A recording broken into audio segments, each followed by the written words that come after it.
अब बात हैदराबाद की। ओवैसी के गढ़ में सेंध लगाने के लिए बीजेपी ने माधवी लता को मैदान में उतारा है। अब तक ओवैसी बिना चुनौती के हैदराबाद से चुनाव जीतते रहे हैं, लेकिन इस बार ओवैसी की राह आसान नहीं दिखती, क्योंकि माधवी लता हर मुद्दे पर ओवैसी को चुनौती दे रही हैं।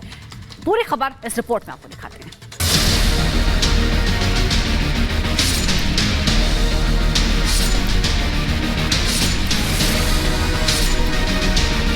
देश में दूसरे दौर का चुनाव खत्म हो चुका है। अब तैयारी तीसरे चरण की है, लेकिन इन चर्चाओं का केंद्र बना हुआ है हैदराबाद, जहां मुकाबला ओवैसी और माधवी लता के बीच है। दक्षिण में दम दिखाने की कोशिश में जुटी बीजेपी के लिए माधवी फायर ब्रांड नेता के तौर पर उभर रही है, जो ओवैसी को उनके गढ़ में चुनौती दे रही है।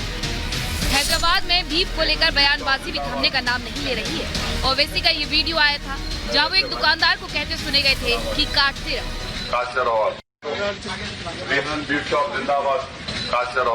इसी के बाद से ओवैसी माधवी लता के रडार पर है। ये सरासर कोड ऑफ कॉन्डक्ट के विरुद्ध जा रहे हैं ये लोग। इन पर तो तुरंत एक्शन लेना चाहिए इलेक्शन कमीशन, क्योंकि जब इतना पब्लिक में ये लोग ये कह रहे हैं कि बीफ काटो और खाओ, और वो लोग रिलीजन के नाम पर भी, जैसे कि वो लोग मस्जिद के नाम पर वोट पूछ रहे हैं, दिसंबर 6 का नाम छेड़कर वोट पूछ रहे हैं, बाबरी मस्जिद का नाम छेड़कर वोट पूछ रहे हैं, तो ताज्जुब की बात है ये सारे एक ऐसे पढ़े लिखे बैरिस्टर साहब के मुंह से निकल रहा है। ओवैसी निशाने पर है, क्योंकि चुनावी मुकाबला है, मगर अपने गढ़ को खतरे में देख ओवैसी जनता के बीच जा रही है, घर घर प्रचार कर रही है, क्योंकि माधवी कोई मामूली कैंडिडेट नहीं है। 13 मई को मुकाबला रोचक होने वाला है। हालांकि ओवैसी ये दिखाने की भी कोशिश कर रहे हैं वो जीत रहे हैं, इसलिए दूसरे राज्यों में भी प्रचार कर रहे हैं, और माधवी को चुनौती न समझकर मोदी को मंगलसूत्र से लेकर मुसलमानों के मुद्दे पर घेर रहे हैं। भारत के मुसलमानों को हमारी हिंदू माँ और बहनों का मंगलसूत्र छीनकर उनको दिया जाएगा। नरेंद्र मोदी, अगर आप बात मंगलसूत्र की करेंगे तो बात बहुत दूर तक जाएगी। मेरी जबान मत खुलाओ, बात बहुत दूर तक जाएगी, क्योंकि अगर तुम्हारे मुंह में जबान है तो मेरे मुंह में भी जबान है। पूरा शिजरा खोल सकता हूँ मैं यहाँ पर। मंगलसूत्र हो या मुसलमान हो या बीफ, इन मुद्दों की 24 के चुनावी समर में खूब चर्चा है, मगर माधवी का फोकस क्लियर है। ओवैसी को मजहबी सियासत के अखाड़े में टक्कर देना, यहाँ मुकाबला बीफ के जरिए क्या भावनाएं आहत करने का है। ओवैसी पर आरोप तो यही है कि वो मुसलमान को एक बीफ की हद तक छोड़ दिए हैं, तो उनको बीफ काटने और बीफ खाने से आगे बढ़ना नहीं है उनके हिसाब से। उनको तो सिर्फ लोगों से दो बात करने का, एक मजहब का बात करना है, एक बीफ का बात करना है। ये भी बीफ का बात क्यों कर रहे हैं? क्योंकि उनको पता है कि बीफ में गाय भी आती है और गाय काटना इस देश में मना है। ऐसा कहने से वो हिंदुओं के लिए सेंसिटिव बात बन सकती है। संसद में चुने जाने वाले एक रिप्रेजेंटेटिव को इस प्रकार का बात करना उनके लिए तो शोभा नहीं दे रही है। अब तक ओवैसी बिना चुनौती के जीतते रहे हैं, मगर अब मुकाबला माधवी लता से है, क्योंकि वो हर मुद्दे पर ओवैसी को चुनौती दे रही है। ये चुनौती क्या जीत में तब्दील होगी, ये 4 जून ही बताएगा। Bureau report, public Bharat.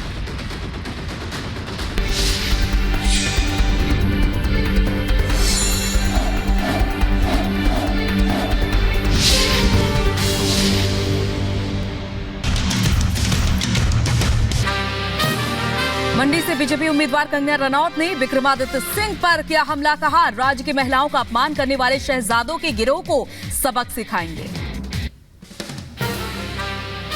Kangana ने विक्रमादित्य सिंह पर पलटवार किया। कहा, वो कह रहे हैं कि मैं अशुद्ध हूं, क्योंकि मैं फिल्मों में काम करने के बाद आई हूं और मुझे पहले जाकर खुद को शुद्ध करना चाहिए। विक्रमादित्य सिंह ने कंगना को बताया था अशुद्ध। केंद्रीय मंत्री पीयूष गोयल ने चुनाव अभियान में लिया भाग। जनता को जागरूक करने के लिए अभियान चलाया गया। पीयूष गोयल ने इंडिया गठबंधन पर साधा निशाना। कहा, इंडी गठबंधन एक दिखावा है, आधी कांग्रेस का सफाया हो चुका है, कांग्रेस वायनाड भी खोने जा रही है। पिनरई विजयन चीफ मिनिस्टर ने ऐसा पर्दाफाश किया राहुल गांधी और कांग्रेस का कि वायनाड से भी अब वो हार के जाने वाले। तो मुझे लगता है इतना स्पष्ट हो गया है कि इंडिया अलायंस तो सिर्फ एक हवा है, छोटा मोटा सीट एडजस्टमेंट कुछ राज्यों में कर पाए हैं। आज अयोध्या जाएंगे केंद्रीय मंत्री स्मृति ईरानी। रामलला के दर्शन कर आशीर्वाद लेंगी। 29 अप्रैल को स्मृति ईरानी नामांकन दाखिल करेंगी। नामांकन से पहले अमेठी में रोड शो होगा। आज से 2 दिनों तक दक्षिण में प्रधानमंत्री मोदी चुनाव प्रचार करेंगे। पीएम मोदी आज से 2 दिनों के कर्नाटक दौरे पर रहेंगे। सबसे पहले पीएम बेलगावी पहुंचेंगे, जहां एक सार्वजनिक सभा को संबोधित करेंगे। दक्षिण में पीएम मोदी तो उत्तर में गृह मंत्री अमित शाह गरजेंगे। केंद्रीय गृह मंत्री अमित शाह आज कासगंज, मैनपुरी, इटावा और कानपुर के दौरे पर रहेंगे। सबसे पहले अमित शाह कासगंज में जनसभा को संबोधित करेंगे। उसके बाद मैनपुरी में जनता के बीच जाएंगे। बीजेपी के राष्ट्रीय अध्यक्ष जेपी नड्डा का आज पश्चिम बंगाल और ओडिशा का दौरा होगा। जेपी नड्डा ओडिशा के गंजम जिले में बरहामपुर में सार्वजनिक सभा करेंगे, तो वहीं जनता के बीच जाकर नड्डा मोदी सरकार की उपलब्धियां भी गिनवाएंगे। चुनाव से पहले रिपब्लिक भारत पर रक्षा मंत्री राजनाथ सिंह ने खास बातचीत की। कहा, यूसीसी लागू करना हमारी सरकार का संकल्प। पीओके भारत का अखंड हिस्सा था, है और हमेशा रहेगा। आज बदायूं, बरेली और एटा के दौरे पर रहेंगे सीएम योगी आदित्यनाथ। दोपहर 12 बजे बरेली के सुभाष इंटर कॉलेज ग्राउंड में आयोजित जनसभा को संबोधित करेंगे। इसके बाद सीएम एटा में जनता के बीच जाकर सरकार की उपलब्धियां गिनवाएंगे।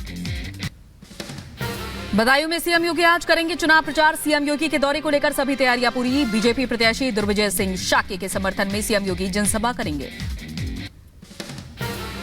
Mumbai north central Lok Sabha seat से बीजेपी ने लोगों को हैरान कर दिया है। पार्टी ने मुंबई नॉर्थ सेंट्रल से उज्जवल निकम को उम्मीदवार बनाया है। मौजूदा सांसद पूनम महाजन का टिकट काटा गया। कांग्रेस के मैनिफेस्टो को लेकर बीजेपी ने उठाए सवाल। केंद्रीय मंत्री अनुराग ठाकुर बोले, कांग्रेस के मैनिफेस्टो में विदेशी ताकतों का हाथ आता है नजर आ गया। अनुराग ठाकुर ने कहा कि गांधी परिवार को जो सूट करता है वो करते हैं। कांग्रेस के घोषणा पत्र में कांग्रेस के हाथ के साथ विदेशी ताकतों का हाथ नजर आता है। टुकड़े टुकड़े गैंग आज कांग्रेस को पूरी तरह से घेर चुकी है, कांग्रेस की सोच पर कब्जा कर चुकी है। दिल्ली के सीएम की पत्नी सुनीता केजरीवाल ने रोड शो किया। रोड शो के दौरान सुनीता केजरीवाल ने कहा, आपका सीएम शेर है, उसे कोई तोड़ नहीं सकता। पूर्वी दिल्ली से पार्टी उम्मीदवार कुलदीप कुमार के समर्थन में कोंडली इलाके में प्रचार किया। यूपी के मऊ में एनडीए प्रत्याशी अरविंद राजभर का खुला केंद्रीय कार्यालय। कैबिनेट मंत्री ओम प्रकाश राजभर ने फीता काटकर उद्घाटन किया। मध्य प्रदेश के दामोह पहुंचे कैबिनेट मंत्री प्रहलाद पटेल। कार्यकर्ताओं ने प्रहलाद पटेल से मुलाकात की। प्रदेश की 29 में से 29 सीटें जीतने का दावा किया।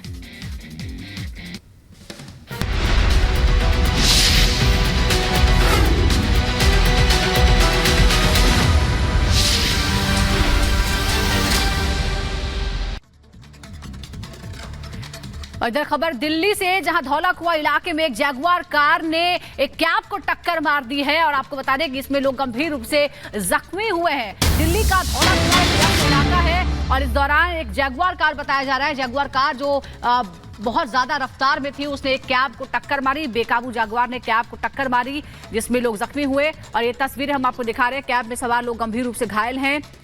सभी को अस्पताल में भर्ती कराया गया है। यही वो गाड़ी है जिससे टक्कर लगी है। एक कैब में, एक टैक्सी में टक्कर लगी। और जो जख्मी हुए हैं युवक युवती, वो वेंटिलेटर पर हैं।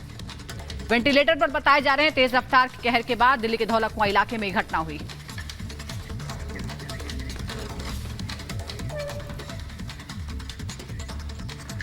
और लोमस हमारे सहयोगी इस खबर पर हमारे साथ जुड़ चुके हैं। लोमस, जैगुआर कार का ये देखिए इस तरह का कहर देखने को मिल रहा है। फिलहाल क्या कुछ जानकारी?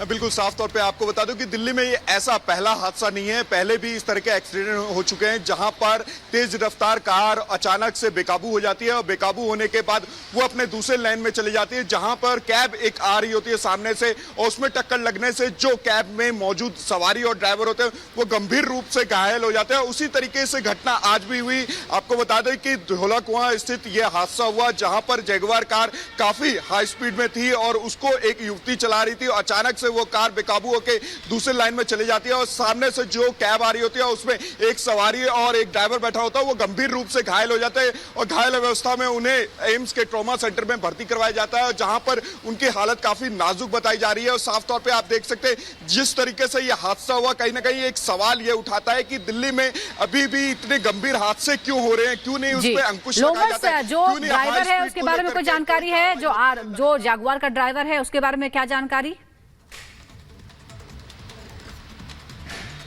देखिए फिलहाल मैं बता दूं जो कैब का ड्राइवर था वो भी गंभीर रूप से घायल है और साथ में जो जगुआर कार थी जिसको एक युवती चला रही थी उसके बारे में बताया जा रहा है कि पुलिस ने उनको भी हिरासत में लिए, उनको भी एक हल्की फुल्की चोट आई है, उनको भी मेडिकल लेके जाया गया है। और साफ तौर पे आप देख सकते हैं इस पूरे मामले को लेकर के इन्वेस्टिगेशन पुलिस के द्वारा किया जा रहा है।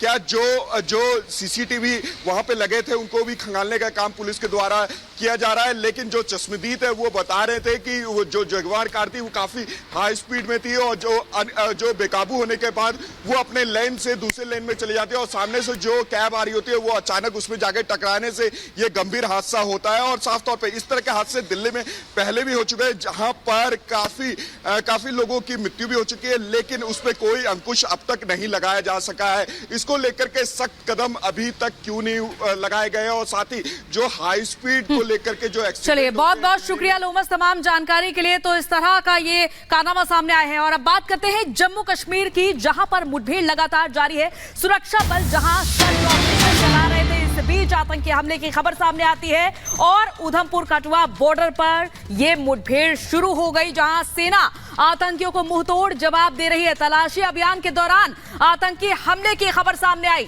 लेकिन मुंहतोड़ जवाब दे रही है सेना। उधमपुर कठुआ बॉर्डर पर लगातार मुठभेड़ जारी है, दोनों तरफ से गोलीबारी की जा रही है और जब सर्च ऑपरेशन चलाया जा रहा था उसी दौरान आतंकी साजिश यहां पर सामने आती है और हमला किया जाता है, जिस बीच उधमपुर कठुआ बॉर्डर पर मुठभेड़ लगातार जारी है और आतंकियों का सफाया करने में सुरक्षा बलों की यहां पर देखा जा रहा है कि ओर से लगातार ये ऑपरेशन जारी है।